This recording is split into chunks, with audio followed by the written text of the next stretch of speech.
আধুনিক দুনিয়ায় আজ যানবাহন ছাড়া চলাফেরা ভাবাই যায় না, কিন্তু বিশ্বাস করুন আর না করুন, এমন একটি জায়গা সত্যি আছে যেখানে কোনো গাড়ি চলে না। জায়গাটির নাম গ্যাথরুন। এটি নেদারল্যান্ডসের একটি অপূর্ব গ্রাম, যা আমস্টারডাম শহর থেকে প্রায় ১০০ কিলোমিটার দূরে। এই মনোরম গ্রামটি যেন এক রূপকথার রাজ্য। শান্ত পরিবেশ, স্নিগ্ধ আঁকাবাঁকা খাল, কাঠের ছোট ছোট সেতু আর বাহারি রঙের ফুলে সাজানো প্রতিটি কোণা। এখানকার ঘরবাড়িগুলো ২০০ বছরের পুরনো, এখনো অবিকল আগের রূপে রয়ে গেছে। বেশিরভাগ বাড়ি দেখতে খামার বাড়ির মতো। গ্যাথরুনে যে কোনো ধরনের মোটরযান চলাচল নিষিদ্ধ, যদিও পর্যটকদের ভিড় বেড়ে যাওয়ায় এখন সাইকেল চালানোর অনুমতি আছে। তবে মূলত গ্রামের যাতায়াত হয় জলপথে। গ্রামের পুরনো অংশে কোনো রাস্তা নেই। এখানে রয়েছে ১৮০টিরও বেশি কাঠের সেতু।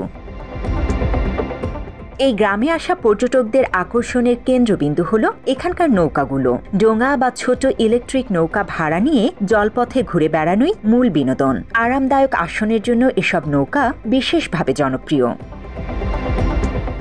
গ্যাথরুনকে বিশ্ববাসীর নজরে আনার পেছনে মূল কৃতিত্ব একজন চলচ্চিত্র পরিচালকের। ১৯৫৮ সালে ডাচ নির্মাতা বার্ট হ্যান্সট্রা তার কমেডি চলচ্চিত্র ফান ফেয়ার এর শুটিং করেন এই গ্রামে। এরপর থেকে গ্যাথরুনে পর্যটকদের আনাগোনা বাড়তে থাকে এবং পর্যটনই হয়ে ওঠে এখানকার অর্থনীতির প্রধান খাত।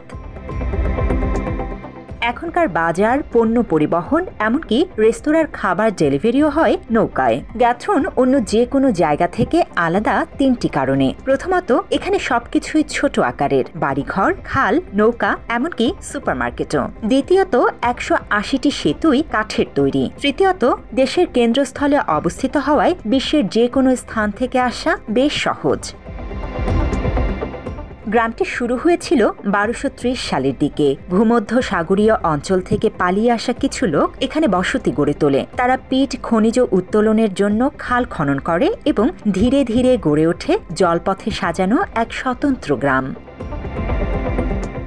গ্যাথরুন নামটি এসেছে ছাগলের শিং থেকে। ১০ম শতাব্দীর একটি বন্যার পর জলাভূমিতে শত শত ছাগলের শিং পাওয়া গিয়েছিল বলে এমন নাম রাখা হয়, যদিও এখন আর শিংগুলো দেখা যায় না। ১৯৭৩ সাল পর্যন্ত এটি ছিল একটি পৃথক পৌরসভা। উত্তরের ভেনিস নামে পরিচিত এই গ্রামটি রাস্তাবিহীন জীবনযাপনের এক অসাধারণ উদাহরণ। যদিও সরু গলিপথে সাইকেল চালানো যায়, মূলত নৌকাই এখানকার প্রধান যানবাহন।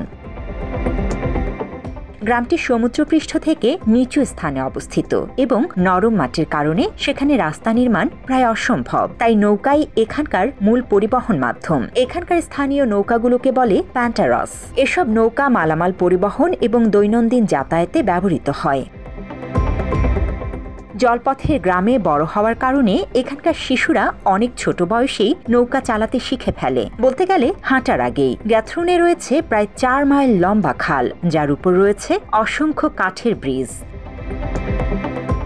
গ্রামের জনসংখ্যা খুবই কম, মাত্র প্রায় ২৬০০ জন। নৌকা বানানো এখানে লাভজনক একটি ব্যবসা, কারণ এখানকার জীবনযাত্রা অনেকাংশেই নৌকার উপর নির্ভরশীল। এক একটি নৌকা তৈরি হতে লাগে প্রায় ৩ থেকে ৪ সপ্তাহ।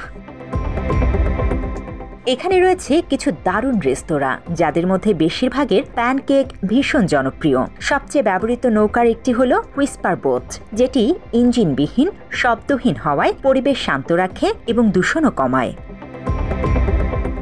গ্রীষ্ম আর শীতে গ্যাথরুন যেন দুই রকম রূপে হাজির হয়। গ্রীষ্মে খাল ভর্তি পানি, আর শীতে খাল জমে বরফ হয়ে গেলে তার ওপর দিয়ে চলে আইস স্কেটিং। এখানে বিভিন্ন ধরনের নৌকা চলে, kayak, rowboat, sailboat, whisper boat, punt, sloop ইত্যাদি। পুরনো কিছু খবরের কাগজে পাওয়া যায় যে শুরুতে এই খাল ব্যবহার করা হতো পশু পরিবহনের কাজেও। গ্যাথরুনের ঐতিহ্যবাহী পান্টার নৌকাটি দেখতে অনেকটা ইটালির গন্ডোলার মতো। দৈনন্দিন ব্যবহার ও বাণিজ্যে এটি এখনও বহুল ব্যবহৃত। এখানে আছে একটি জাদুঘর, যার নাম টি ওল্ডে ম্যাট আস, যা ১৯৮৮ সালে স্থাপিত হয় এবং গ্যাথরুনের ইতিহাস, সংস্কৃতি সম্পর্কে জানায়। এই স্বর্গসম গ্রামে ভ্রমণের আদর্শ সময় হল এপ্রিলের মাঝামাঝি থেকে অক্টোবরের মাঝামাঝি পর্যন্ত সময়কাল।